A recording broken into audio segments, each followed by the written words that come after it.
அனைவருக்கும் வணக்கம். Last question 100. So identify the figure of speech in the lines given below. No time to see when woods we pass, where squirrels hide their nuts in grass. No time to see in broad daylight, streams full of stars like skies at night. No time to turn at beauty glance. Consonants, assonance, anaphora, personification. இப்போதான் 99வது question பார்த்தோம். இப்போதான் சொன்னேன். என்னன்னா அசனன்ஸ்னா என்ன, கன்சோனன்ஸ்னா என்ன, இதுக்கு நான் ஒரு மெட்டீரியல் கொடுத்துருந்தேன் ஃபிகர் ஆஃப் ஸ்பீச்ன்ட்டு. இதை படிச்சிருந்தீங்கன்னா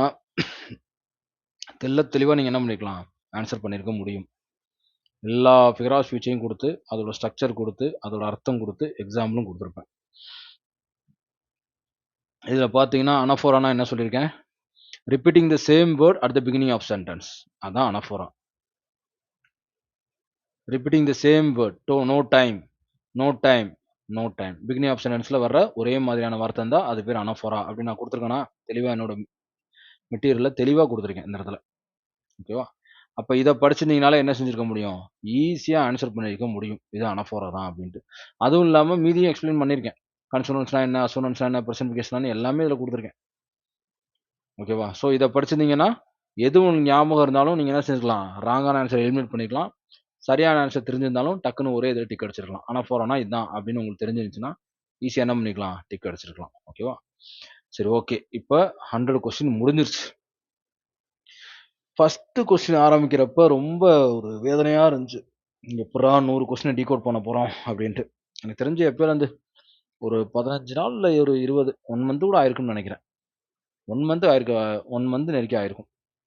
பட் ஆனால் இப்போ 100 கொஸ்டினை டீகோட் பண்ணிட்டேன், முடிஞ்சிருச்சு. இதுதான் ஒரு எடுத்துக்காட்டு. ஸோ சிலபஸ் முடிக்கிறதுக்கும் இது பண்ணுறதுக்கும் டிசிப்ளின், கன்சிஸ்டன்சி இது ரெண்டும் இருந்துச்சுன்னா எவ்வளோ பெரிய லெசன் வேணாலும் முடிக்கலாம். டைம் எவ்வளோ தூரம் போகுது அப்படிங்கிறத பொறுத்து இருக்குது. ஓகேங்களா? ஸோ 100 கொஸ்டின் முடிச்சாச்சு.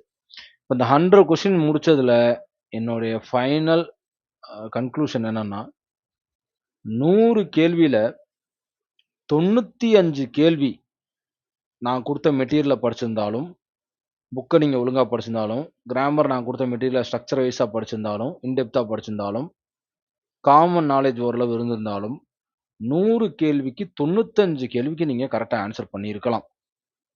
அந்த 5 கேள்வியும் அவுட் ஆஃப் சோர்ஸ்ன்னு நான் பார்க்குறேன். அவ்வளோதான்.